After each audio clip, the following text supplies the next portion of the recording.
ચલો શરૂ કરીએ બેંક નિફ્ટી કેવી રીતે મૂવ થશે કાલે તેના વિશે ચર્ચા વિચારણા કરીએ।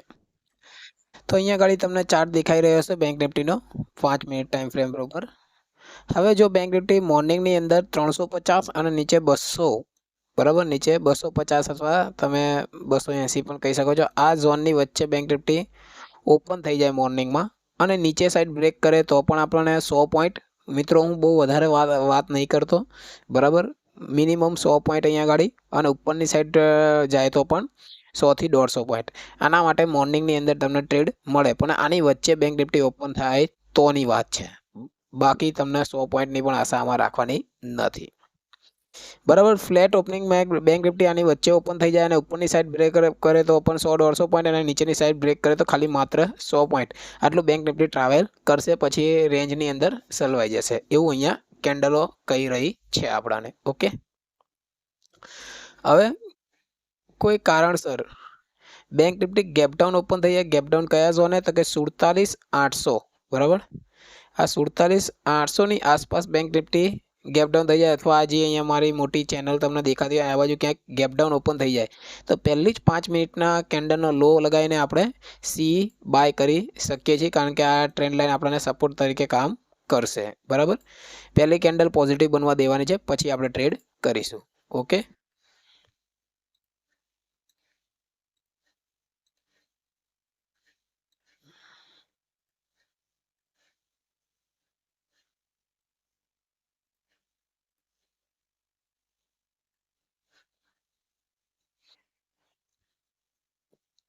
તો ફ્લેટ ઓપનિંગની મેં મિત્રો વાત કરી નાખી અને ગેપ ડાઉનની વાત કરી કાઢી। હવે બીજી આપણે એક વાત કરીએ કે ગેપ અપ ઓપન થઈ જાય, ગેપ અપ કયા ઝોને તો કે 48,500 600 આવા ઝોને જો બેંક નિફ્ટી ઓપન થઈ જાય તો આપણે કશું જ કરવાનું નથી, ખાલી વેઇટ કરવાનું છે, કશું જ કરવાનું નથી, ખાલી વેઇટ કરવાનું છે, બેંક નિફ્ટીને નીચે આવવા દેવાની છે અને પછી જો અહીંયા કોઈ પોઝિટિવ દેખાય આ એરિયાની અંદર લગભગ 48,300 200ની આજુબાજુ પછી તમે કોઈક એક ટ્રેડ લઈ શકો છો, એમાં પણ ઓછા પોઈન્ટ માટે 200 થી 150 પોઈન્ટ માટે જ, બરાબર, 100-150 પોઈન્ટ માટે ટ્રેડ કરી શકાય છે। કાલે મંથલી એક્સપાયરી પણ છે એટલે બહુ મોટી મૂવ પણ આવી શકે છે, બરાબર, પણ એના માટે આપણે 12 વાગે અથવા 11:30 વાગે ટ્રેડ કરીએ તો યોગ્ય રહેશે, મોર્નિંગમાં ટ્રેડ કરવા જેવું લાગી નહીં રહ્યું, બરાબર, 100-150 પોઈન્ટ માટે જે લોકો ટ્રેડ કરતા હોય એ કરી શકે છે, બાકી મોર્નિંગની લગભગ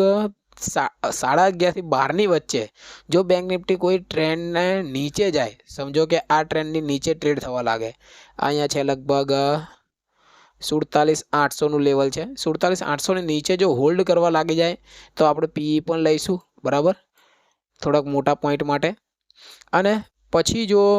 અહીંયા આગળ બેંક નિફ્ટી ટ્રેડ થાય અને પછી જો 48,000ની ઉપર બી બ્રેક થાય તો પણ આપણને 500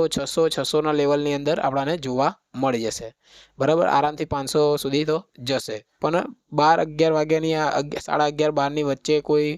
રેન્જ બની જાય, બરાબર, માર્કેટ ઓપનિંગથી લગાવી આની વચ્ચે રમવા દેવાનું અને પછી બ્રેક કરે તોની વાત છે,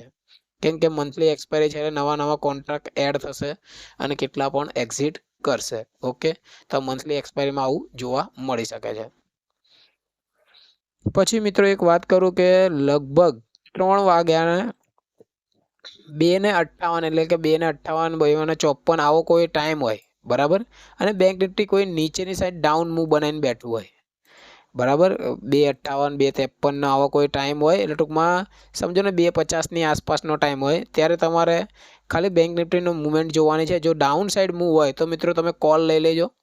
બરાબર, અને અપ સાઈડ મૂવ હોય તો પણ તમે એક પોઝિટિવ તરફ કોલ લઈ શકો છો, પણ ઓછી ક્વોન્ટિટી, પણ ડાઉન સાઈડ મૂવ હોય તો બિંદાસ કોલ લેજો, કારણ કે માર્કેટ ટ્રેન્ડ પોઝિટિવ છે। તો 3 વાગ્યાની એક્ઝેક્ટલી 2:55 56 તમે જે બી કોલ લેશો